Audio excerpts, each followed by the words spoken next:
सहनाववतु सहनौ भुनक्तु सह वीर्यं करवावहै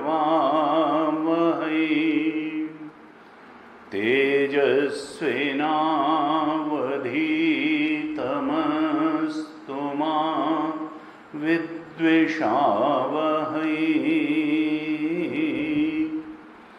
ओम शांति शांति शांति।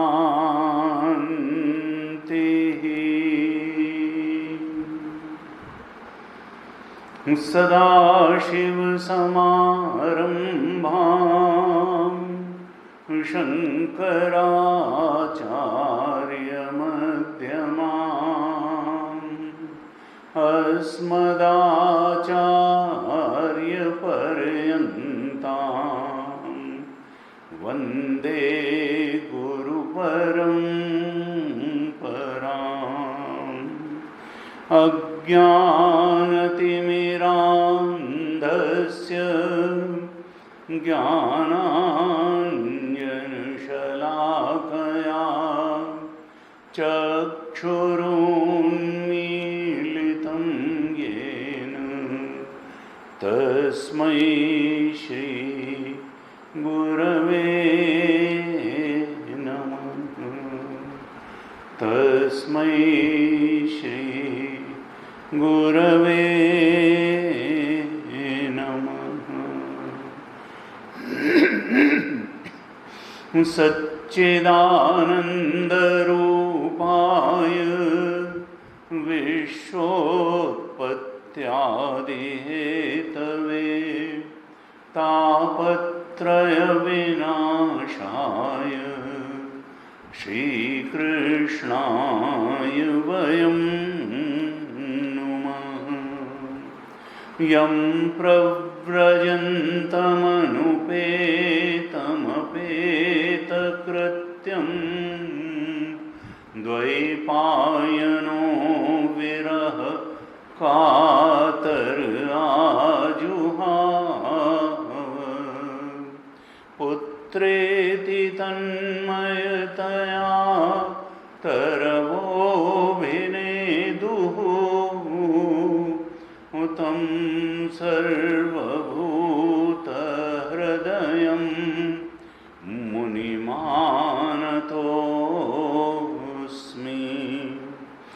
तं सर्वभूतहृदयं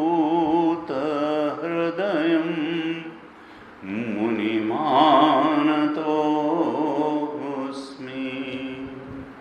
नारायणं नमस्कृत्य नरं चैव नरोत्तमं देवीं सरस्वतीं व्यासं ततो जयमुदीरयेत्।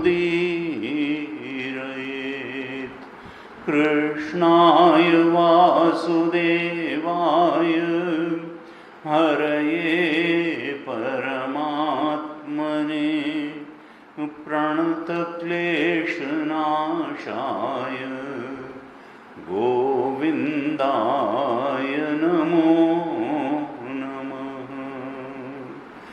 प्रणतक्लेशनाशाय गोविन्दाय नमो नमः।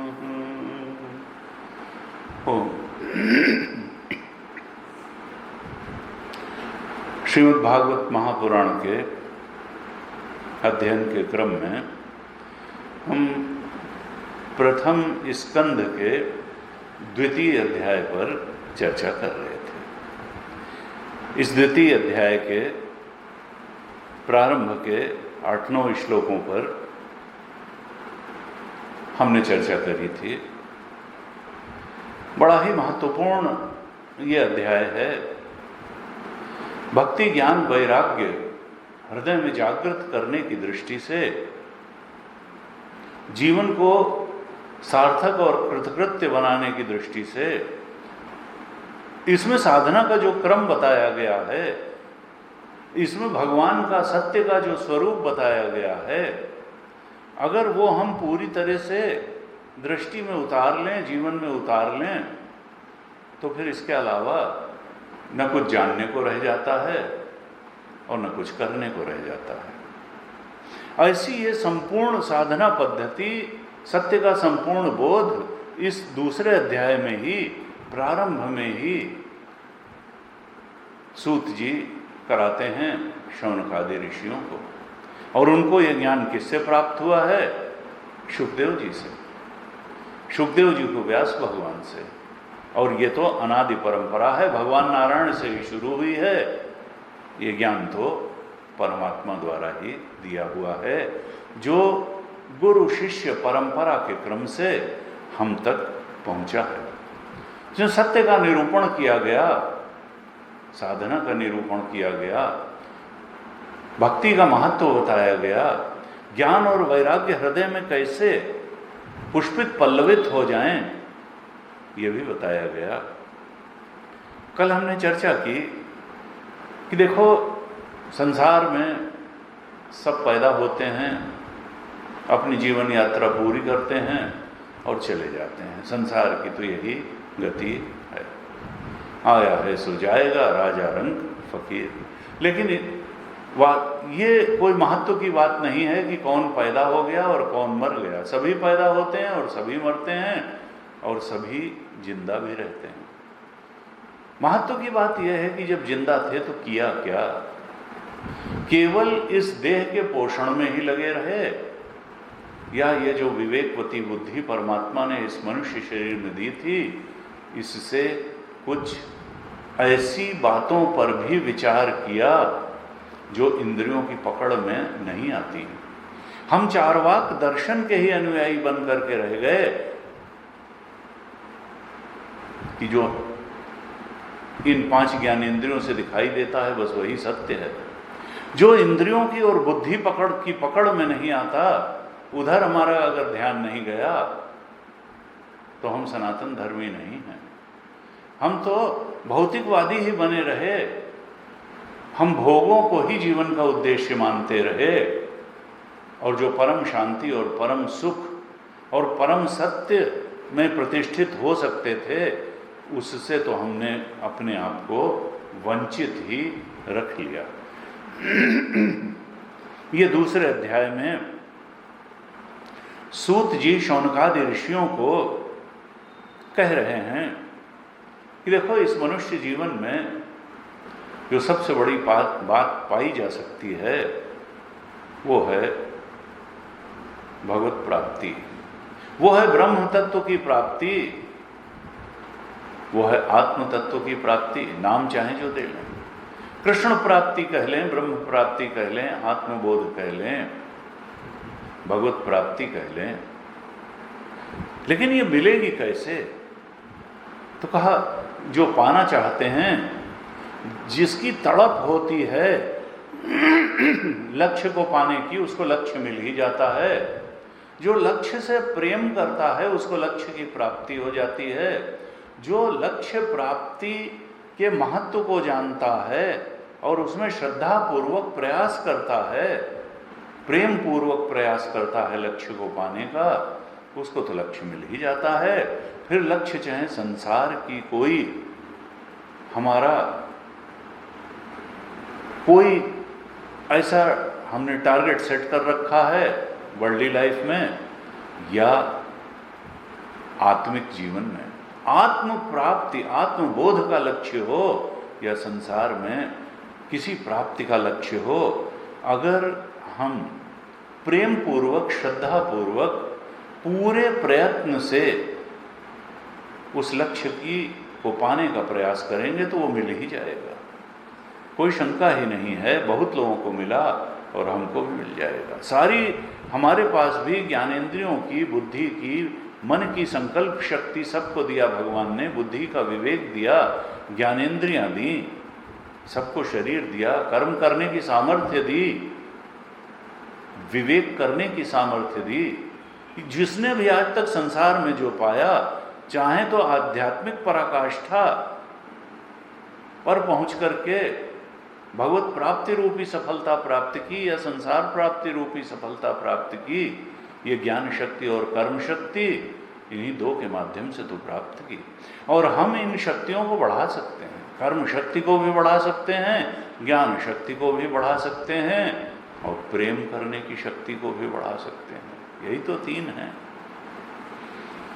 कहा देखो, इसमें प्रेम करने की शक्ति बहुत बड़ी शक्ति है। अब ये हमारी चॉइस है कि हम संसार से प्रेम करें या भगवान से। यहाँ पर क्या सूत जी कह रहे हैं, देखो भगवान ही सत्य हैं, संसार सत्यवत्य नहीं है। इसलिए प्रेम करना है तो इस प्रेम की शक्ति को भगवान के चरणों में लगाओ, भगवान से प्रेम करो, और इसी को भक्ति कहते हैं। संसार से प्रेम अगर आसक्ति है तो भगवान से प्रेम भक्ति है। और वो भक्ति भी कैसी हो, संसार मांगने के लिए न हो। ये न हो कि भाई लड़के की नौकरी लग जाए और हम ये जो है डिग्री मिल जाए और ऐसा हो जाए और रोग ठीक हो। ना ना, आर्तो जिज्ञासु अर्थार्थी ज्ञानी च भरतर्षभा। तुम तो निष्काम भक्ति करो, अहेतुकी भक्ति करो, और थोड़ी देर के लिए नहीं, निरंतर भक्ति करो। भगवान तो भूले ही ना। तद विस्मरणे परम व्याकुलता। नारद भक्ति सूत्र में भक्त, अनन्य भक्त का लक्षण क्या बताया कि उसको भगवान की याद नहीं करनी पड़ती, बल्कि अगर भगवान की याद किसी कारण से उससे दूर हो जाती है तो वो परम व्याकुलता का अनुभव करता है। तद विस्मरणे परम व्याकुलता। भगवान का विस्मरण होने पर व्याकुलता का अनुभव हो। भगवान की स्मृति तो जाए ही ना। निरंतर और अखंड परमात्मा से प्रेम बना रहे और किसी कारण से प्रेम न हो, अहेतुकी भक्ति हो, किसी हेतु से न हो। ऐसी अगर निरंतर अखंड और निष्काम भक्ति भगवान से होगी तो निश्चित रूप से फिर ज्ञान और वैराग्य भी हृदय में प्रकट हो जाएंगे। और ऐसा जो धर्म है वही परम धर्म है, और इससे फिर भगवान के चरणों में जो प्रीति हो जाती है तो भगवान ही उसको अपना लेते हैं। और भगवान जब अपना लेते हैं तो मानो भक्त की जिम्मेदारी खत्म हो जाती है। अब तो जिस प्रकार से कहा कि जैसे एक वानर होता है और एक बिल्ली का बच्चा होता है, तो एक बंदर का बच्चा होता है। बंदर के बच्चे की जिम्मेदारी है अपनी माँ को पकड़े रहना, और बिल्ली खुद अपने बच्चे को पकड़े रहती है। परमात्मा अगर हमको पकड़ेंगे तो फिर छूटने का सवाल नहीं है, और हम अगर परमात्मा को पकड़ेंगे तो हो सकता है परिस्थितियों की उठापटक में कभी वो छूट भी जाए। इसलिए हमको तो वैसी भक्ति लानी है कि परमात्मा ही हमसे प्रेम करने लगे। जब वो स्थिति आ गई, तब कृतकृत्यता आ गई, तब फिर जीवन की समस्या का समाधान हो गया। तब एक सहज रति, सहज रमण भगवान के चरणों में हो जाता है। हमने 8वें श्लोक तक चर्चा की थी। 8वें श्लोक में भगवान सूत जी कहते हैं कि धर्मा सु अनिष्ठितम पुंसाम, जो उपरोक्त प्रकार का अहेतुकी और अप्रतिहता भक्ति वाला जो धर्म बताया गया है वो करो, क्योंकि इसके अलावा अगर किसी चीज को तुमने धर्म मान रखा है और उससे भगवान के चरणों में निरंतर अखंड भक्ति नहीं पैदा हो रही है, भगवान का स्वरूप स्पष्ट नहीं हो रहा, भगवान का स्वभाव स्पष्ट नहीं हो रहा, भगवान का प्रभाव स्पष्ट नहीं हो रहा, तो तुम केवल श्रम ही कर रहे हो। न उत्पादयेद यदि रतिम, भगवान के चरणों में यदि रति प्रेम भक्ति नहीं उत्पन्न हुई तो तुम्हारा सारा धर्माचरण श्रम एव ही केवलम, वो केवल एक श्रम है, यानी वो फलीभूत नहीं हो रहा, उसका कोई रिजल्ट नहीं आ रहा। भगवान के चरणों में रति तो धर्म का फल है, और संसार से विरति भी। तुलसी बाबा ने लिखा, धर्म ते विरति जोग ते ज्ञाना, और ज्ञान मोक्षप्रद वेद बखाना, और जाते बेगी द्रवों में भाई, सो मम भगत सुखदाई। अगर हम धर्माचरण कर रहे हैं तो संसार की कलई खुलने लगेगी धीरे धीरे। ये जो चमकता हुआ दिखता है, ये अंदर से कुछ चमकता वमकता नहीं है, खोखला है, दिखता ही है। All that glitters is not gold. और संसार में तो हर चीज ग्लिटर ही करती है और गोल्ड दिखती है और अंदर से गोल्ड नहीं होती। बाहर से बड़ी सुखदायी लगती है, आकर्षक लगती है, लेकिन पीछे तो जन्म मृत्यु जरा व्याधि दुख दोषानुदर्शनम। यहां पर जन्म लेना भी दुख का कारण है, मृत्यु भी दुख का कारण है, बुढ़ापा जरा भी दुख का कारण है। यहाँ के सारे सुखों के पीछे दुख है। इसलिए तुम संसार के स्वरूप को समझो। अगर तुम धर्माचरण पूर्वक जीवन जियोगे तो संसार से वैराग्य भी हो जाएगा, परमात्मा के चरणों में भक्ति भी हो जाएगी और फिर उनका ज्ञान भी हो जाएगा। धर्म ते विरत योग ते ज्ञाना, और ज्ञान मोक्षप्रद वेद बखाना, और जाते वेग द्रवों में भाई, सो मम भगति भगत सुखदाई। जिससे मैं बहुत जल्दी पिघल जाता हूँ तो भक्ति है। देखिए, संसार में भी हम जिससे प्रेम करते हैं वो बहुत दिन तक हमसे घृणा नहीं कर सकता। मजबूरी है जिससे हम प्रेम करें, वो प्रेम आज नहीं तो कल हमसे प्रेम करेगा ही। लेकिन प्रेम सच्चा होना चाहिए, निष्काम होना चाहिए और अखंड होना चाहिए। ऐसे यहाँ सूत जी ने बताया। 9वें और 10वें श्लोक में भी एक बड़ी साधना की दृष्टि से बड़ी अच्छी बात बताते हैं 2 श्लोकों में सूत जी। हम सब जानते हैं कि भगवान ने हमको कुछ नैसर्गिक सामर्थ्य के साथ इस धरती पर भेजा है। ये मनुष्य शरीर जब मिला है तो सबको कर्म करने की सामर्थ्य मिली है। अब इस कर्म का हम कर्म करने की सामर्थ्य का धर्माचरण में उपयोग करें या अधर्माचरण में उपयोग करें। आचरण की कर्म की सामर्थ्य तो भगवान ने दे ही दी है। अब ये हमारे विवेक के ऊपर है कि हम इस कर्म की सामर्थ्य का कैसे उपयोग करते हैं। धर्मानुसारी कर्म करते हैं कि अधर्म का आचरण करने में इस कर्म की सामर्थ्य का निवेश कर देते हैं।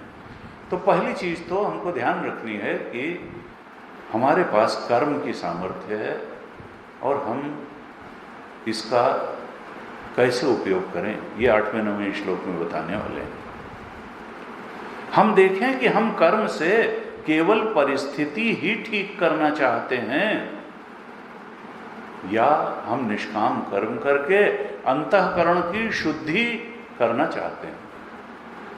क्योंकि गीता में बड़ा स्पष्ट है कि निष्काम कर्म से ही अंतःकरण की शुद्धि होती है। निस्वार्थ कर्म जब हम करते हैं तो हमारा अंतःकरण पवित्र निर्मल सात्विक बनता चला जाता है। तो हमें ये ध्यान रखना होगा कि हम कर्म से बाय एनी हुक और क्रुक कर्म करके हम परिस्थिति को सुधारने में ही लगे हैं। हम प्रेयार्थी ही हैं या हम श्रेयार्थी हैं, और इस कर्म का उपयोग करके हम अंतःकरण की शुद्धि करना चाहते हैं। हम इस कर्म को निष्काम कर्म, निस्वार्थ कर्म, in the larger interest of society करके और अपने अंतःकरण को शुद्ध करना चाहते हैं, सात्विक बनाना चाहते हैं। तो पहली चीज है कर्म, जो सबको दिया है भगवान ने। हमको देखना है, समझना है और प्रयास करना है कि हम इसका उस परम सत्य की तरफ बढ़ने के लिए उपयोग करें। तो एक तो कर्म का ठीक से उपयोग करना सीखना है। दूसरी चीज क्या है? धन।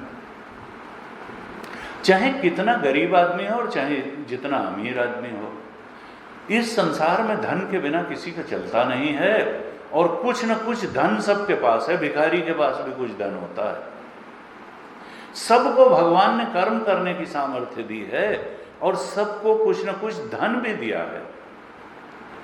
अब ये धन जो है, इसका हम उपयोग क्या करते हैं, इसी पर अंतर हो जाएगा। यहीं से अंतर हो जाएगा कि हम परम सत्य की तरफ बढ़ रहे हैं, भगवत प्राप्ति की तरफ बढ़ रहे हैं, या हम संसार में ही उलट पुलट करके, उलझ उलझ करके ये संसार कुस और कांकर, उलझ उलझ मर जाना है। मीरा ने कहा ये संसार क्या है, ये कांटों की और कंकड़ों की एक जमात यहाँ लगी हुई है। अगर इसके चक्करों में पड़ोगे तो उलझ उलझ मर जाना है। ये कोई पलायनवाद नहीं है, ये सत्य की स्वीकृति है, हमारे ऋषियों की स्वीकृति है। और जन्म जन्म के बाद ये स्वीकृति व्यक्ति कर पाता है, नहीं तो कहता है कि नहीं नहीं नहीं, नहीं ये नहीं, तो फिर कर लो, उलझो कांटों और कंकड़ों में।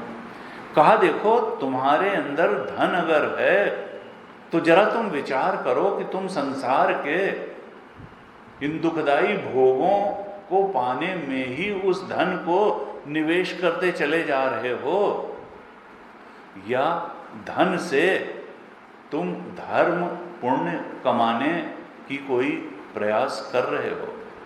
तुम्हारे धन से तुम धर्म कमाते हो या धन से तुम केवल भोगों को प्राप्त करने के लिए ही धन का उपयोग है, यही मान करके जीवन जिए चले जा रहे हो कि धन ज्यादा होगा तो भोग सामग्री और जुटा लेंगे और जुटा लेंगे और जुटा लेंगे और जुटाएंगे तो फिर भोगेंगे।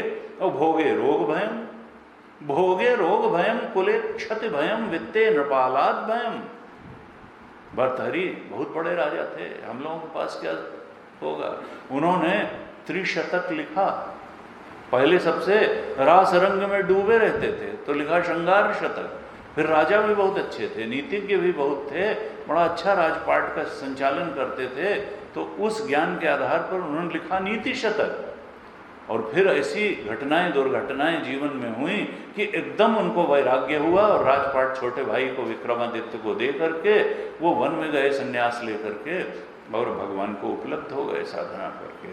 और उस तीसरी अवस्था में उन्होंने लिखा वैराग्य शतक। और तब उन्होंने एक उसी में ये श्लोक लिखा कि भोगे रोग भयम, बहुत ज़्यादा भोग करोगे, श्रृंगार शतक के पीछे पड़ोगे तो रोग आएगा। बहुत ज़्यादा जो भोग करते हैं, ओवर ईटिंग करते हैं, ओवर एक्सरसाइज करते हैं, वर्कोहलिक होते हैं, ओवर टेंस्ड हो के काम करते हैं। अरे भाई आराम से रहो, सबकी ज़िंदगी चलेगी। काम बुरा नहीं है लेकिन काम करने का तरीका सीखो, धन बुरा नहीं है लेकिन धन का व्यय करना सीखो, क्योंकि भोगे रोग भयम कुले च्युत भयम। बहुत ऊंचे कुल में हो गए, बड़े नामी, अरे भाई उनके लड़के हैं, और कोई थोड़ा सा नीचा काम हो गया तो कहेंगे देखो उस कुल में पैदा होके उनके लड़के होके ऐसा करते हैं। कुलेच्युत भयम वित्ते नृपालाद भयम, बहुत ज़्यादा पैसा कमा लिया, रख लिया, और फिर मोह हो गया, टैक्सेस ठीक से जमा नहीं किए, इनकम को डिस्क्लोज किया नहीं, तो फिर इनकम टैक्स का छापा, यह चोर की चोरी, डकैती, जिन किस किस ढंग से लोग धन पे वित्ते नृपालाद भयम। तो अभय की कोई स्थिति है कि नहीं है, तो वहाँ उन्होंने कहा वैराग्यम एवं भयम। अरे वैराग्य ही अभय है, बहुत लिप्सा नहीं, किसी चीज़ से लिप्सा ठीक नहीं है, इस शरीर से भी लिप्सा ठीक नहीं है, क्योंकि ये भी एक दिन जाने वाला है। इसका जो भी हमारे पास है, कर्म की सामर्थ्य है तो उसका ठीक से उपयोग करें, धन की सामर्थ्य है तो उसका ठीक से उपयोग करें, ये शरीर है तो इसका ठीक से उपयोग करें। और इसका ठीक उपयोग होता क्या है, केवल संसार को पाने के लिए ही अगर इन सब सामर्थ्यों का उपयोग कर दिया जाएगा, कर्म की सामर्थ्य हो, धन की सामर्थ्य हो, जो जो सामर्थ्य है, तो वो बहुत अच्छा उपयोग नहीं है। हमको परमात्मा की तरफ बढ़ने में भी सारी सामर्थ्यों का उपयोग करना चाहिए, तब समझो ये मनुष्य जीवन हमने ठीक तरह से जिया। तो धन, कर्म की बात बताई, धन की बात बताई कि धन से धर्म कमाओ, भोग ही कमाने में ये जीवन न लगा दो।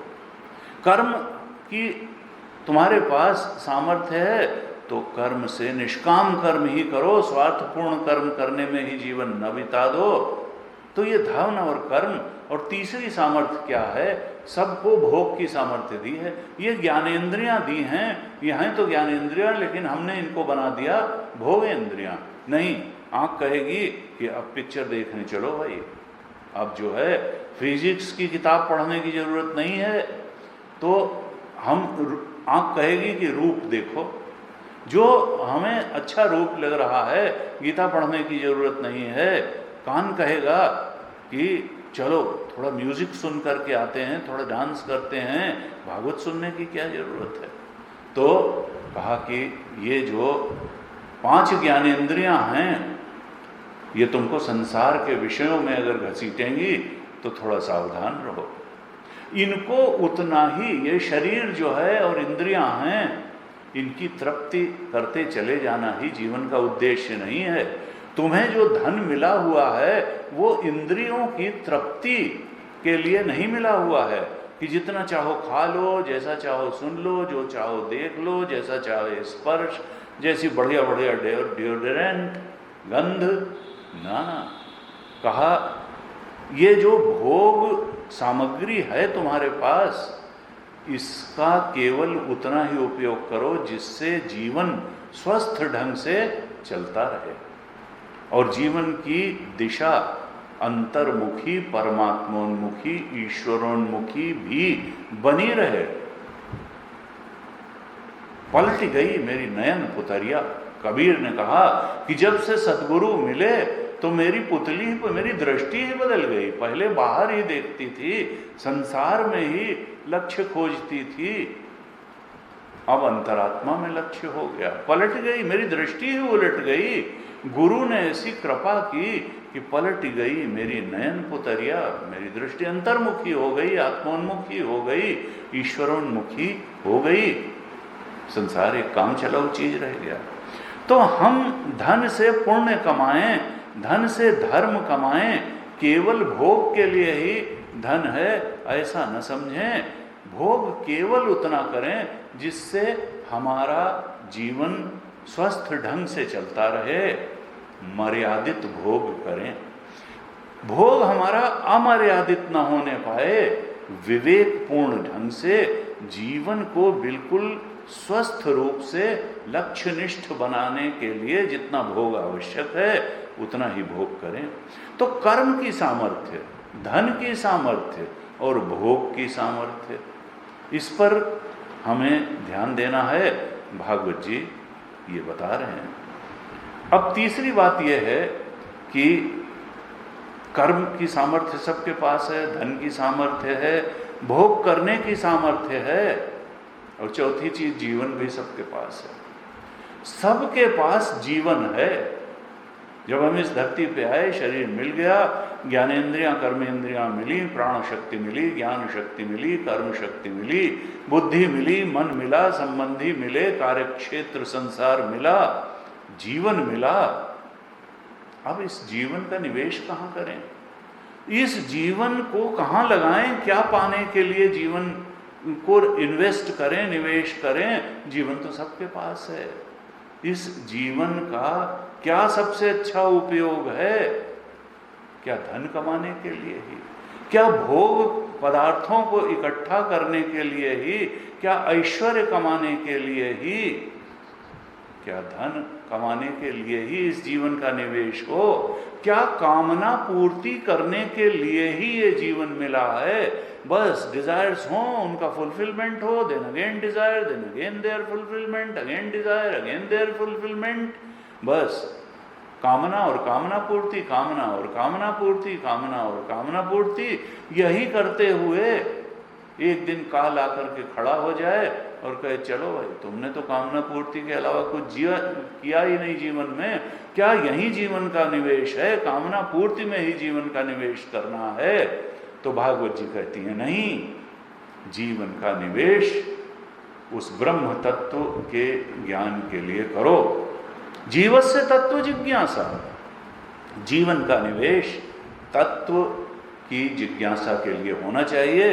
तत्व का अर्थ क्या है? आत्म तत्व, ब्रह्म तत्व, भगवत तत्व, जो परम सत्य है उसको जानने के लिए जीवन का निवेश करो। जो अभी हमने चर्चा की, इन्हीं बातों को 9वें और 10वें 2 श्लोकों में सूत जी बताते हैं। थोड़ा हम श्लोक भी देख लेते हैं, अर्थ वही है जो हमने अभी चर्चा की।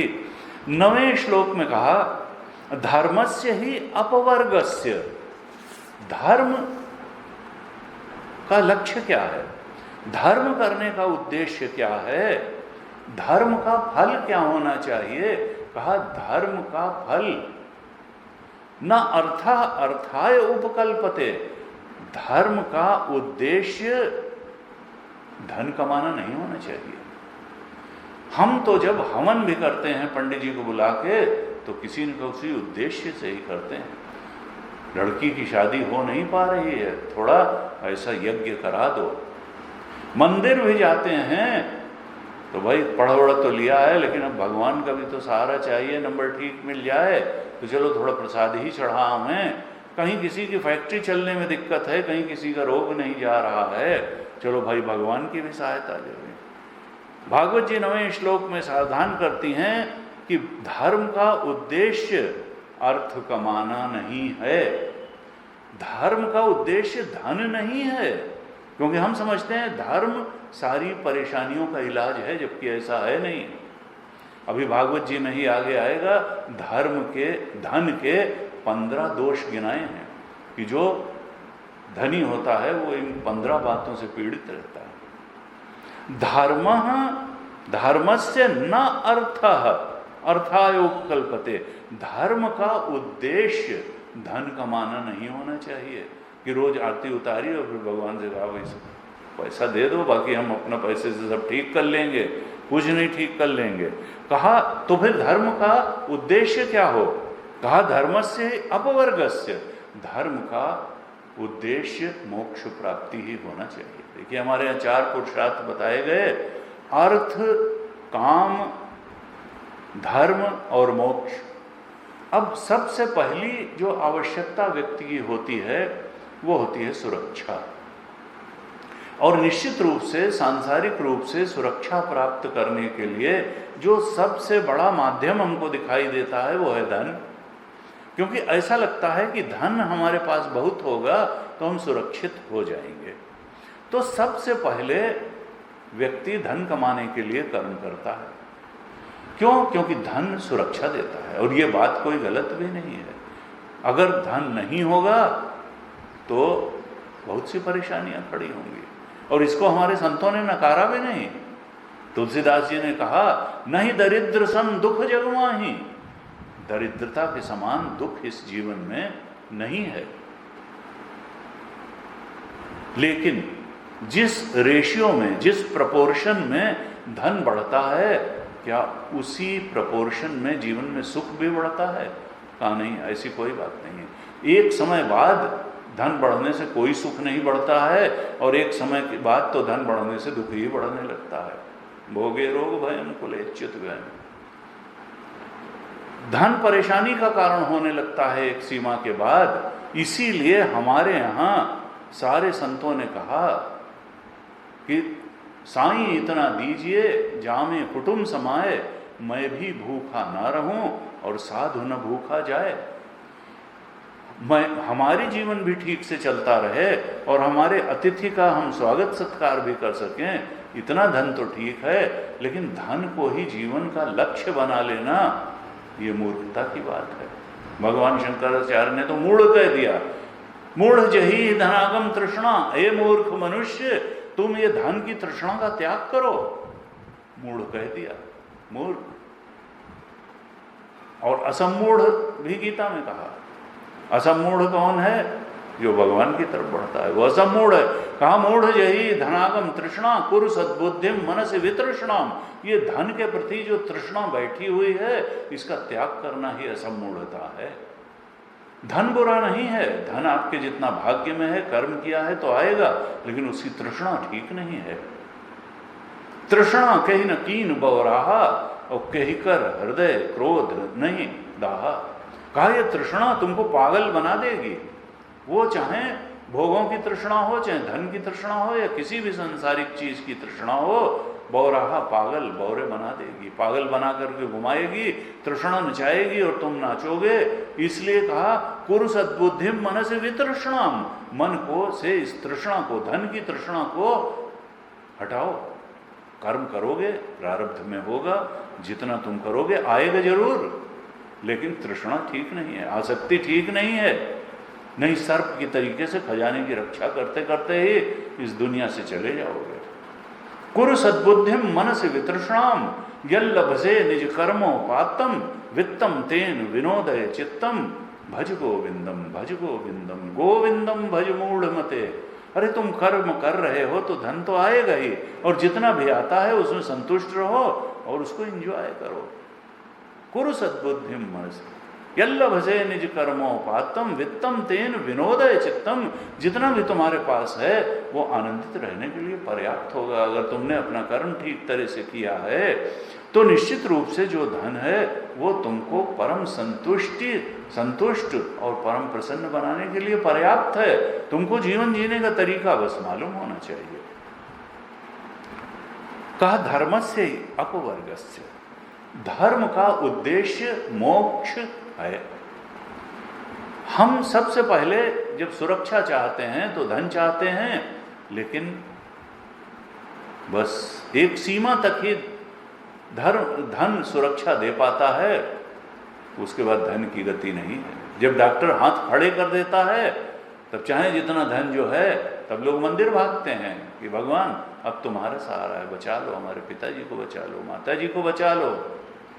धन से ही सब कुछ, सब जो है सिक्योरिटी नहीं आती। हाँ, बहुत कुछ सिक्योरिटी धन से आती है, शुरुआती बातें धन से हो जाती हैं। इसलिए प्रथम पुरुषार्थ जो है अर्थ है, ऐसा नहीं कि वो पुरुषार्थ नहीं है, लेकिन वो अंतिम पुरुषार्थ नहीं है। तो धन भी ठीक है, लेकिन फिर जब धन एक सीमा से ज़्यादा होता है तो हमको लगता है कि अब आवश्यकताएं तो पूरी हो गई, अब थोड़ा भोग किया जाए, थोड़ा घूम आए, थोड़ा खा आए, पी आए, यहाँ जाएं वहाँ जाएं, तब भोग की इच्छा होती है। कहा देखो, धन भी मर्यादित हो करके कमाओ, विवेकपूर्ण ढंग से कमाओ, और भोग भी विवेकपूर्ण ढंग से करो। उतना भोग करो जिससे जीवन ठीक तरह से चलता रहे। बहुत ज़्यादा भोग में पड़ोगे तो परेशानी में पड़ जाओगे। तो अर्थ है और फिर भोग है। अर्थ भोग या काम, अर्थ काम, और तीसरा पुरुषार्थ है, ये थोड़ा सा आध्यात्मिक आता है, तीसरा और चौथा पुरुषार्थ। तीसरा है धर्म, क्योंकि धर्म पूर्वक ही अगर अर्थ का अर्जन होगा, धर्म पूर्वक ही अगर भोग होगा, तभी धन भी हमको सुखी करेगा, तभी भोग भी हमें सुखी करेंगे। इसलिए धर्म जो है नियमन करता है, धर्म मर्यादा के लिए कुछ निर्देश देता है। धर्म हमेशा विधि निषेधात्मक होता है। धर्म कहता है कि ये करो और ये न करो, ये करने से तुम्हारा कल्याण होगा और ये न करने से तुम्हारा कल्याण होगा। धर्म हमेशा क्रियात्मक होता है, केवल मानसिक धर्म नहीं होता। कर्म में उतारने के लिए धर्म होता है। धर्म हमारे अर्थ की आसक्ति को नियमित करता है और भोग की आसक्ति को भी नियमित करता है, और इसलिए इस तरह से धर्म हमारे जीवन को सुखी बनाता है, मर्यादित करके सुखी बनाता है। और फिर अंतिम पुरुषार्थ तो मोक्ष ही है। 9वें-10वें श्लोक में कहा धर्मस्य ही अपवर्गस्य, धर्म का उद्देश्य मोक्ष होना चाहिए, बहुत ज्यादा धन कमाना नहीं। फिर कहते हैं अर्थस्य धर्म एकांतस्य, और अर्थ का उपयोग, धन का उपयोग क्या होना चाहिए? कहा धर्म करना। धन अगर बढ़ रहा है तो धर्म के कार्य में लगाओ, भोगों में मत लगाओ। न काम लाभाय है स्मृतः, शास्त्रों में, स्मृतियों में ये क्या बताया गया कि धन अगर आपकी आवश्यकता से अधिक है तो उससे और ज़्यादा भोग इकट्ठा करने, कामनाओं की पूर्ति करते चले जाने की आवश्यकता नहीं है, बल्कि उसको धर्म में लगाने की आवश्यकता है।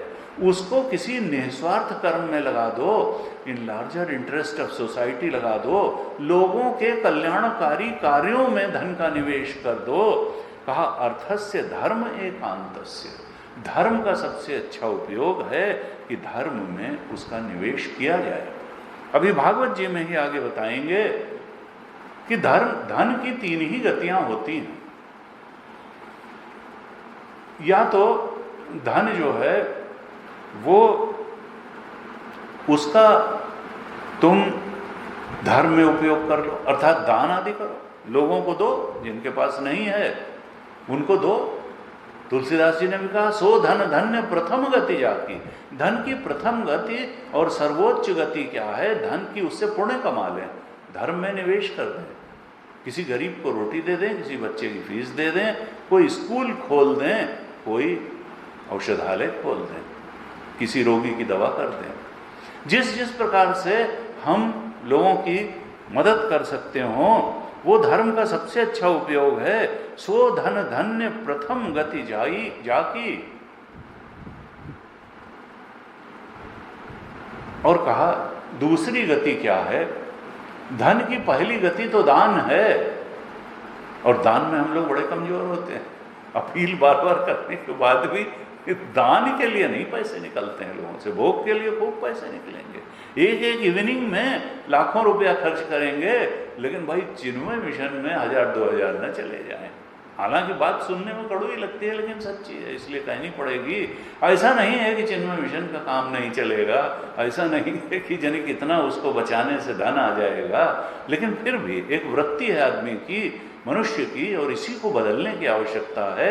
इसलिए नहीं कि इससे दूसरे का कल्याण होगा, इसलिए कि इससे हमारा कल्याण होगा, इससे हमारे चित्त की शुद्धि होगी, हमारी धन के प्रति जो तृष्णा है, जो आसक्ति है, वो कम होगी। कहा न अर्थस्य धर्म एकांतस्य। अर्थ की सबसे बड़ी जो उपयोगिता है वो है कि इसको धर्म में लगाया जाए, न कि कामनाओं के भोग में ही इसको लगाते चले जाया जाए। फिर कहते हैं 10वें श्लोक में, कामस्य न इंद्रिय प्रीति है। कामस्य न इंद्रिय प्रीति। कामनाओं, काम जो है भोग, ये कितना होना चाहिए? कहा इंद्रिय तृप्ति के लिए नहीं, न इंद्रिय प्रीति, क्योंकि ये इंद्रियां जो हैं ये कभी तृप्त नहीं होंगी। ये आंख कभी नहीं कहेगी कि अब और हमको अनुकूल दृश्य नहीं देखने हैं, कान कभी नहीं कहेगा कि हमको अनुकूल शब्द नहीं सुनने हैं, त्वचा कभी नहीं कहेगी कि अब हमको और कोमल स्पर्श नहीं चाहिए। ये हमेशा प्यासी ही बनी रहेंगी और अपनी प्यास को पूरी करने के लिए जीव को भटकाती ही रहेंगी। कहा कामस्य न इंद्रिय प्रीति है। कामनाओं की पूर्ति इन ज्ञानेंद्रियों को भोगेंद्रियां बना करके, इन कर्मेंद्रियों को भोगेंद्रियां बना करके अगर तुम जीवन बिताते रहोगे, ये इंद्रियां कभी तृप्त नहीं होंगी, ये मन कभी तृप्त नहीं होगा, ये हमेशा एक पर एक डिमांड खड़ी करता रहेगा। तो भोग का उद्देश्य इंद्रियों को संतुष्ट करना नहीं है। फिर क्या है? कहा भोग का प्रयोजन क्या है? जीवेत लाभो जीवेत यावता, कि हम जब तक जिएं स्वस्थ सुखी निरोग जिएं, हम अच्छे ढंग से अपने जीवन को धारण किए रहें। जब तक जिएं स्वस्थ होकर के जिएं, आत्मनिर्भर होकर के जिएं, सक्रिय होकर के जिएं, भोग उतना ही करें जिससे जीवन स्वस्थ और क्रियाशील बना रहे, बुद्धि भी ठीक बनी रहे, मन भी ठीक बना रहे, इंद्रियां भी सबल बनी रहें, शरीर भी क्रियाशील बना रहे।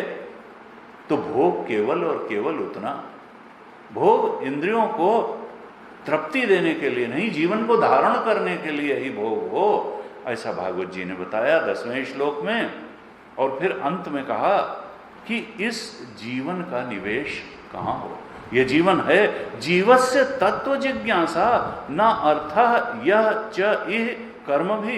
इस जीवन का निवेश कहाँ हो?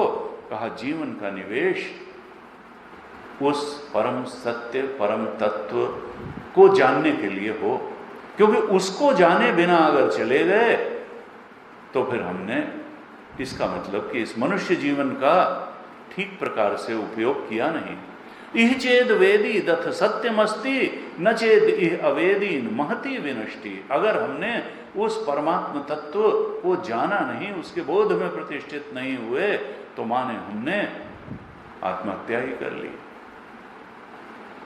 इह चेद न चेद इह वेदीन माति विनष्टि। हमने अपना बहुत बड़ा नाश कर लिया अगर इस मनुष्य जीवन में हमने उस आत्म तत्व का ज्ञान बोध प्राप्त नहीं किया, अगर हमने आत्म शांति नहीं प्राप्त की, अगर हमने आत्म सुख नहीं प्राप्त किया, आत्म रमण नहीं प्राप्त किया, आत्म तृप्ति नहीं प्राप्त की, तो मानो हमने इस जीवन का ठीक उपयोग नहीं किया।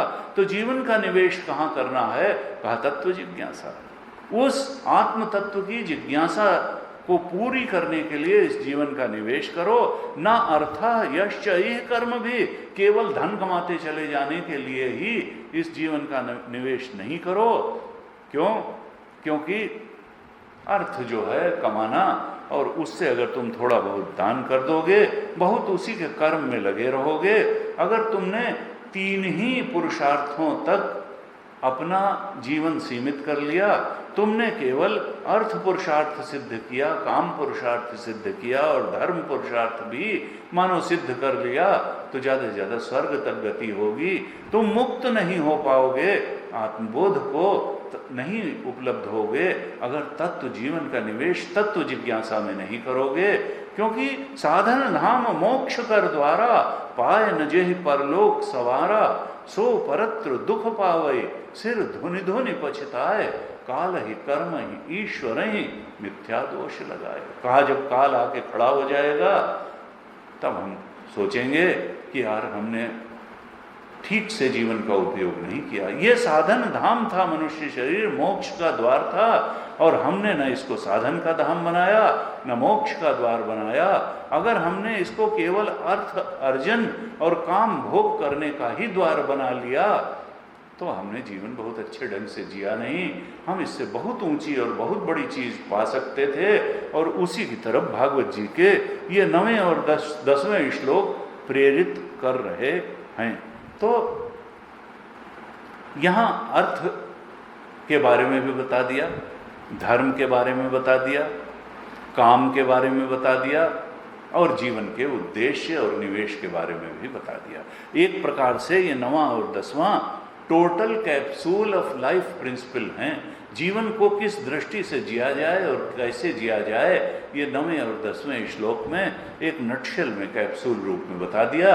ये 9वां और 10वां श्लोक तो याद करने लायक हैं, कम से कम इसका अर्थ तो हमेशा दिमाग में अपने मन में रखना ही चाहिए।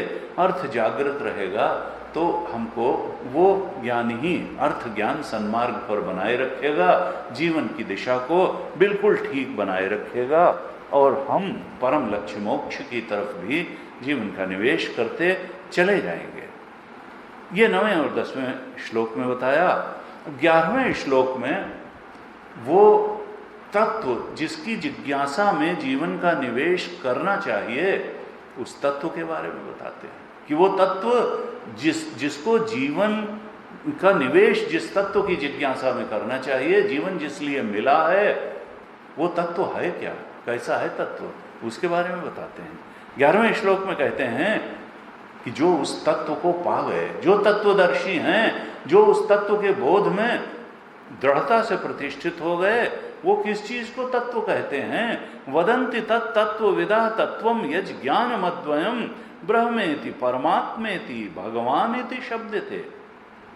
ये बड़ा ही प्रकाश देने वाला श्लोक है, क्योंकि लोग कहते हैं नहीं नहीं बहुत झगड़ा होगा। देखिए, ये हिंदू मुसलमान का झगड़ा या किसी अन्य धर्मानुयायियों के झगड़े तो बाद में आए। आज से 2000-2500 साल पहले तो केवल सनातन धर्म ही तो था। तो कहते हैं कि यहाँ भी झगड़े होते थे। कभी शैवों वैष्णवों के बीच में विरोध और विवाद हो जाता था, संघर्ष हो जाता था। कभी शिव और शाक्त के बीच में हो जाता था। वैष्णव, शिव, शाक्त सब कहते थे हमारी बात ठीक, हमारी बात ठीक, जबकि शास्त्रों में बिल्कुल स्पष्ट है, न किसी से विरोध है। और कहा देखो परमात्मा तो एक है, तत्व तो एक है। ये आकार और उपाधियों में ही अंतर होता है कि कभी वही तत्व कृष्ण की उपाधि लेकर के आ गया, कभी वही तत्व राम की उपाधि लेकर के आ गया, कभी वही तत्व नृसिंह की उपाधि लेकर के आ गया, और कभी वही तत्व मछली और शूकर की उपाधि लेकर के आ गया। उपाधि में अंतर हो सकता है, तत्व में अंतर नहीं होता। परमात्म तत्व वही है, आत्म तत्व वही है, ब्रह्म तत्व वही है। यहां पर कहते हैं कि देखो, तत्व जिज्ञासा में जीवन का निवेश करो। तुम किसी आकार, उपाधि, आकृति में ही आसक्त होकर के न रह जाओ। उसको भेद करके जो उस आकृति के पीछे, जो कृष्ण के पीछे कृष्ण तत्व बैठा है, ब्रह्म तत्व बैठा है, उसकी जिज्ञासा करो और वहां तक पहुंचो। तब जीवन कृतार्थ होगा, तब सर्वोच्च की प्राप्ति होगी। 11वें श्लोक में कहा, वदन्ति तत्त्वविदः। जो तत्वविदा हैं वो तत्व किसको कहते हैं? कहा इसको कहते हैं तत्व। तत्वदर्शी, बोध प्राप्त ब्रह्मज्ञानी संत तत्व किसको कहते हैं? कहा तत्वम यज ज्ञानम अद्वयम। जो अद्वय ज्ञान है उसी को तत्वदर्शी तत्व कहते हैं।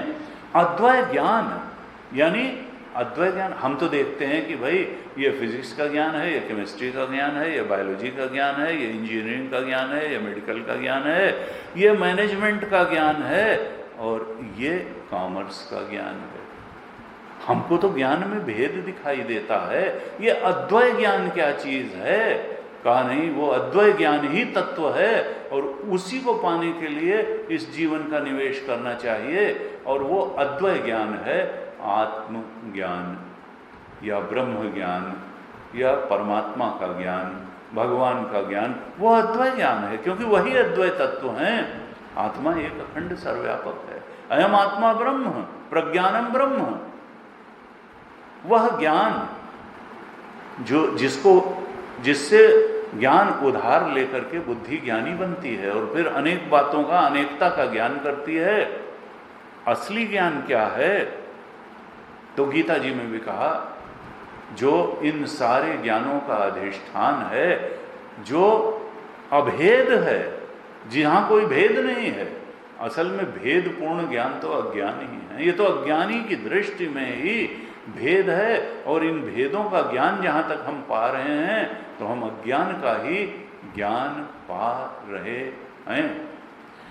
ये हम जिस पर चर्चा कर रहे हैं ये प्रथम स्कंध, श्रीमद् भागवत महापुराण के प्रथम स्कंध के दूसरे अध्याय का 11वां श्लोक, इस पर हम चर्चा कर रहे हैं। भागवत महापुराण के प्रथम स्कंध के दूसरे अध्याय का 11वां श्लोक क्या कहता है? वदन्ति तत्त्वविदः तत्वम यज ज्ञानमद्वयम ब्रह्मेति परमात्मेति भगवानेति शब्दते। सूत जी कहते हैं वो जो अद्वय ज्ञान है, क्योंकि परमात्मा सच्चिदानंद स्वरूप है। एक अनीह अरूप अनामा अज सच्चिदानंद परधामा। वो सच्चित आनंद स्वरूप है, सच्चिदानंद रूपाय विश्वोत्पत्त्यादि हेतवे। तो वो अद्वय सत्य है, वही एकमात्र सत्य है। वो अद्वय ज्ञान है और वो अद्वय आनंद भी है। असल में आनंद उसके अलावा और किसी का धर्म नहीं है। इसलिए बोध प्राप्त संतों ने उसका स्वरूप लक्षण क्या बताया? सत्य चित आनंद, वही सत्य है। उसके अलावा अगर हमको कोई चीज सत्य लग रही है तो वो अज्ञान दृष्टि से ही है, वो सत्य नहीं है, वो असत्य ही है। ना सतो विद्यते भाव, ना अभावो विद्यते सत। सत है तो वही अद्वय तत्व है, परमात्म तत्व है। ज्ञान ज्ञान स्वरूप है तो वही ज्ञान मात्र है और आनंद स्वरूप आनंद मात्र भी वही है। वही नॉलेज इटसेल्फ है, वही ब्लिस इटसेल्फ है और वही ट्रुथ इटसेल्फ है। ट्रुथ, नॉलेज एंड ब्लिस, वही सत्यम ज्ञानम अनंतम ब्रह्म है, वही सच्चिदानंद है। कहा ऐसे उस अद्वय ज्ञान को पाने के लिए तुम इस जीवन का निवेश करो, उस तत्व की जिज्ञासा में जीवन लगाओ। और फिर कहा कि ब्रह्मेति परमात्मेति, यही जो अद्वय ज्ञान है, परमात्म ज्ञान, इसी को ब्रह्म भी कहते हैं, इसी को परमात्मा भी कहते हैं और इसी को भगवान शब्द से भी कहा जाता है। अर्थात शब्दों के झगड़े में पड़ने की आवश्यकता नहीं है। सब शब्द उसी अद्वय ज्ञान की ओर इशारा करते हैं और उसी की जिज्ञासा करके उसके बोध में प्रतिष्ठित होने के लिए ये मनुष्य जीवन मिला है। वदन्ति तत्तत्वविदः तत्त्वं यज् ज्ञानमद्वयं ब्रह्मेति परमात्मेति भगवानेति शब्दते।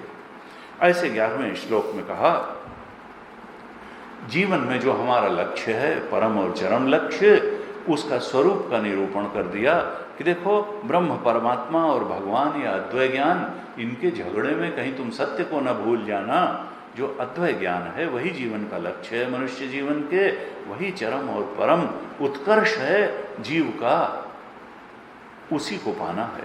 फिर कहते हैं 12वें श्लोक में कि उसको पाया कैसे जाए, तो कहते हैं श्रुत ग्रहीतया, श्रवण से ही मिल जाएगा, बहुत कुछ करने की जरूरत नहीं है।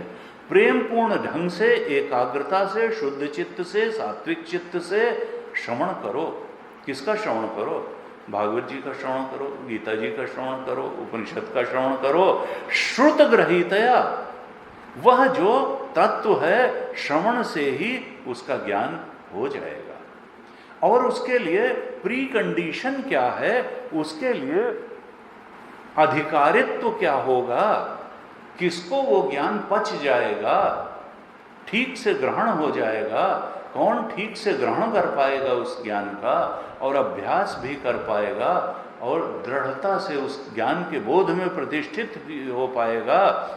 कहा ज्ञान वैराग्य युक्तया भक्त्या, जो ज्ञान और वैराग्य से युक्त भक्ति से संपन्न होगा जिसका अंतःकरण, वही श्रवण से उस बोध तक पहुंच जाएगा।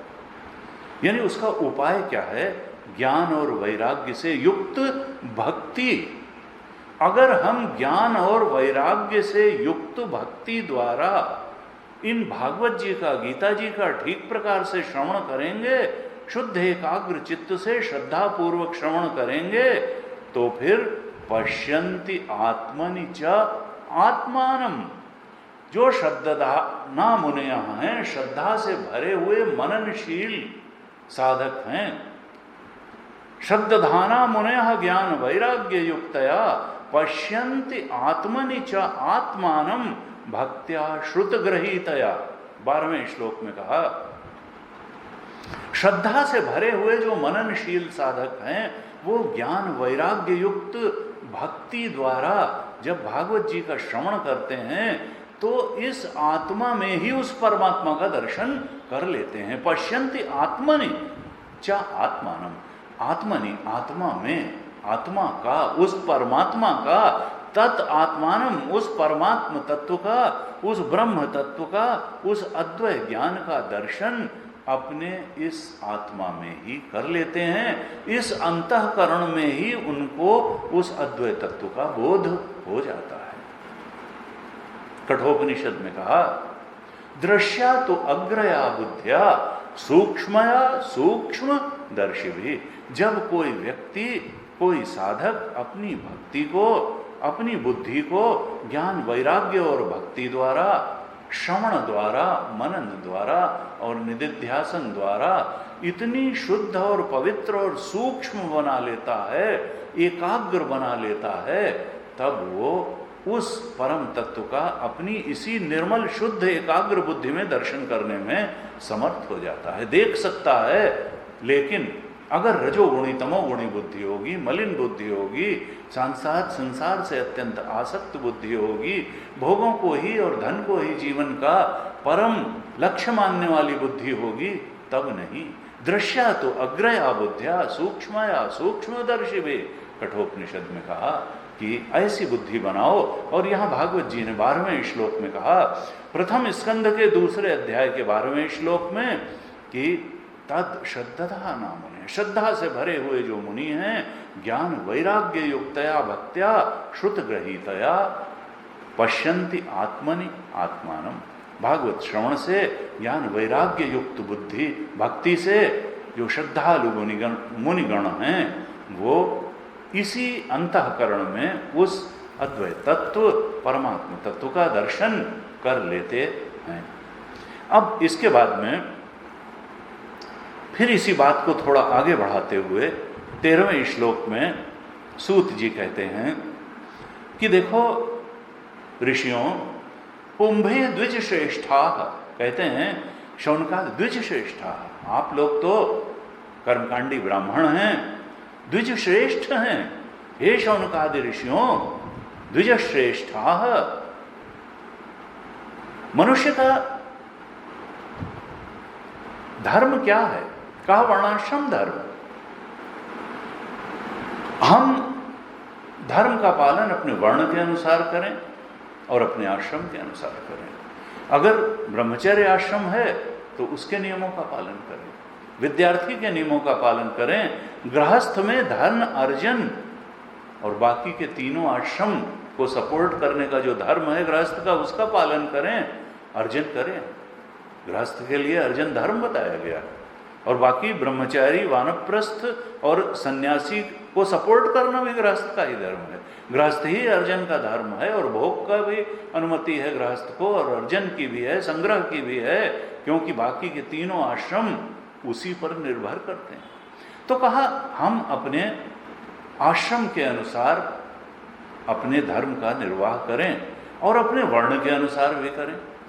अगर हम ब्राह्मण हैं तो वृषमो दमः तपः शौचम शांति आर्जवमेव च ज्ञान विज्ञान आस्तिक्यम ब्रह्म कर्म स्वभावजम। हम अपने जो गीता जी में 18वें अध्याय में सब वर्णों के लिए बताए गए और भागवत जी में तो बहुत विस्तार से भी बताया जाने वाला है वर्णाश्रम धर्म, उनके अनुसार अपने वर्ण के अनुसार अपने धर्म का पालन करें और आश्रम के अनुसार धर्म का पालन करें। लेकिन इनका उद्देश्य क्या है? धर्म का उद्देश्य केवल धर्म ही है, धर्म का पालन किए जाना है। कहा नहीं सुअनुष्ठितस्य धर्मस्य, इस वर्णाश्रम धर्म का अगर बहुत अच्छी प्रकार से भी आचरण किया गया, अनुष्ठान किया गया, तो वो उसकी सिद्धि रूप क्या है? कहा संसिद्धि हरितोषणम। हमने वर्णाश्रम धर्म का पालन बहुत ठीक से किया है, इसका फल क्या है कि भगवान की प्रसन्नता। भगवान अगर हमसे संतुष्ट नहीं है, प्रसन्न नहीं है, हमारे ऊपर अनुग्रह नहीं कर रहे हैं, तो थोड़ा सावधान होना चाहिए कि क्या हम अपने वर्णाश्रम धर्म का पालन ठीक तरह से नहीं कर रहे हैं। क्योंकि वर्णाश्रम धर्म के पालन की सिद्धि इसी में है, भगवान को प्रसन्न करना। वर्णाश्रम धर्म का ठीक से पालन करेंगे, धर्माचरण पूर्वक जीवन जिएंगे तो भगवान की प्रसन्नता होगी, और जिस पर भगवान प्रसन्न हो गए फिर उसको और किसी प्रसन्नता की जरूरत नहीं है किसी की। उस पर तो पूरी सृष्टि, पूरी कायनात ही प्रसन्न हो गई। संसिद्धि है हरितोषणम। हमारे हर कर्म का उद्देश्य भगवान को प्रसन्न करना ही होना चाहिए। कर्मयोग यही गीता में बताया है, ईश्वर की आराधना के लिए ही कर्म करो, ईश्वर की प्रसन्नता के लिए ही कर्म करो। ईश्वर अगर प्रसन्न हो जाएंगे तो तुमको तुम्हारी तत्व जिज्ञासा पूरी कर देंगे, तुमको अपने बारे में बता देंगे। ये संसार तो एक बगीचा है, बगीचे में ही इतने मस्त न हो जाओ। परमहंस जी कहते थे कि बगीचे के मालिक को भूल ही जाओ। नहीं नहीं, बगीचा आकर्षक दिखता है लेकिन बगीचे का मालिक और बहुत ज्यादा ज्ञानी है, वो तो चेतन है, बगीचा तो जड़ है। तुम तो मालिक के चक्कर में पड़ो, बगीचे का उपयोग बगीचे के मालिक तक पहुंचने के लिए कर लो। तुम इस संसार का उपयोग संसार के मालिक भगवान तक पहुंचने के लिए कर लो। संसिद्धि हरितोषणम, तुम वो काम करो, वो धर्म करो जिससे भगवान तक पहुंचना हो जाए, और भगवान अगर प्रसन्न हो जाएंगे तो वो खुद ही बुला लेंगे तुमको। कहा इसलिए हमारे कर्मों का उद्देश्य, धर्म का उद्देश्य, वर्णाश्रम धर्म का उद्देश्य भगवान की प्रसन्नता होनी चाहिए। 14वें श्लोक में कहते हैं तस्माद एकेन मनसा भगवान सात्वताम पति श्रोतव्य कीर्तितव्यश्च ध्येय पूज्यश्च नित्यदा। सूत जी कहते हैं इसलिए ये जो हमने अभी तक चर्चा की 6ठे श्लोक से लेकर के 13वें श्लोक तक, इसका निष्कर्ष क्या निकला? इसका निष्कर्ष ये निकला कि एकाग्र मन से, एकेन मनसा, भगवान सात्वताम, भगवान ही भक्तों के स्वामी हैं, सात्वताम पति है। सात्वताम का अर्थ क्या है? जो सतोगुणी हैं, जिनका हृदय सात्विक है, मन सात्विक है, अर्थात जो भक्त हैं वो तो केवल भगवान को ही अपना स्वामी मानते हैं, मनियत सबहि राम के नाते। वो तो उनका रिश्ता तो भगवान से, वो जान गए कि जीव का रिश्ता भगवान से है और देह के तो अनेक रिश्ते हैं, देह उपाधि है, लेकिन चेतन का रिश्ता तो परम चेतन से है। इस जीव चेतन का रिश्ता उस परमात्म चेतन से ही है। ऐसे जो भगवान को अपना लक्ष्य और अपना स्वामी मानने वाले हैं, ऐसे लोगों को एकेन मनसा भगवान श्रोतव्य, उनको एकाग्र चित्त से भगवान के बारे में सुनना चाहिए। कीर्तितव्यश्च, भगवान का ही गायन करना चाहिए, चर्चा करनी चाहिए, वर्णन करना चाहिए। ध्येय, और भगवान का ही ध्यान करना चाहिए। और पूज्यश्च नित्यदा, और उनको हमेशा ही भगवान का ही पूजन करना चाहिए। पूजन करने योग्य है तो परमात्मा है, धन नहीं है, भोग नहीं है पूजन करने योग्य। भगवान एकाग्र चित्त से ऐसे वो भक्त, सात्विक भक्त भगवान का ही पूजन करते हैं, भगवान का ही ध्यान करते हैं, भगवान का ही कीर्तन, गायन, चर्चा, वर्णन करते हैं और भगवान का ही श्रवण करते हैं। ऐसे बताया 14वें श्लोक में। और 15वें श्लोक में बताते हैं सूत जी, इस प्रकार से अगर हम करेंगे, ऐसे भगवान में अहेतुकी अप्रतिहता भक्ति हमारी होगी, ज्ञान वैराग्य से युक्त भक्ति से हम भगवान को प्रसन्न करेंगे। तब क्या होगा? कर्म ग्रंथि निबंधनम, ये जो कर्म की जन्म जन्मांतर से गांठ पड़ी हुई है, जो चेतन और जड़ की ग्रंथि पड़ी हुई है, जो संचित कर्म हमको बार बार प्रारब्ध कर्म करके अगले जन्म में उतार देते हैं, ये जो कर्मों की ग्रंथि है हमको नचा रही है, देह पे देह दे रही है, परिस्थितियों में नचाती है, देहों में नचाती है, मन स्थितियों में नचाती है। ऐसी अगर हम भक्ति करेंगे, भगवान को प्रसन्न करने वाली भक्ति करेंगे, भगवान का ही श्रवण, कीर्तन, ध्यान और पूजा करेंगे, तो वो कर्मों की जो कड़ी गांठ है वो कट जाएगी, वो नष्ट हो जाएगी, उसका भेदन हो जाएगा। कहा कोविदाह तस्य छिंदंती, ये जो निबंधनम है बहुत कड़ी गांठ है, कर्म रूपी ग्रंथि की जो कड़ी ग्रंथि है, बहुत कड़ी गांठ है कर्मों की। कोविदाह तस्य छिंदंती, जो विचारवान पुरुष हैं, जो भगवान के प्रेमी भक्त हैं, जो ज्ञान वैराग्य से युक्त भक्त हैं, वो उस कर्म की कड़ी गांठ को छेद डालते हैं, काट देते हैं। कैसे काट देते हैं? कहा अनुध्यासिना युक्ता, वो अनुध्यायन करके, अर्थात ध्यय चिंतायाम, भगवान के बारे में ही चिंतन करते करते भगवत चिंतन रूपी तलवार से उस कर्म की कड़ी गांठ को काट डालते हैं, छेद डालते हैं। कौन? कोविदाह, विचारवान पुरुष। जो विचारवान पुरुष हैं वो कर्म बंधन को काट देते हैं, उस गांठ को काट देते हैं चिंतन की तलवार से, यानी भगवान का चिंतन। हम संसार चिंतन में ही दिन पे दिन, हफ्ते पे हफ्ते, महीने पे महीने और साल पे साल निकाल देते हैं। भागवत जी का आह्वान क्या है कि तुम संसार चिंतन में ही समय न निकालो, तुम तो भगवत चिंतन में समय निकालो। जो जीवन को कृतार्थ बनाएगा वो भगवत चिंतन बनाएगा, ब्रह्म तत्व का चिंतन जीवन में सर्वोच्च को प्रदान करेगा। केवल संसार चिंतन तुमको और उलझाएगा, फंसाएगा। इसलिए कर्म की ग्रंथि को अगर काटना है, तुम विचारवान बनो और भगवत चिंतन की तलवार से इस कर्म की ग्रंथि को काट दो। कहा ऐसी जो भगवान की कथाएं हैं, ऐसा जो भगवान का स्वभाव है, ऐसा जब भगवान का प्रभाव है और स्वरूप है, उसको बताने वाला जो ये भागवत महापुराण है, कौन इसमें रुचि नहीं लेगा?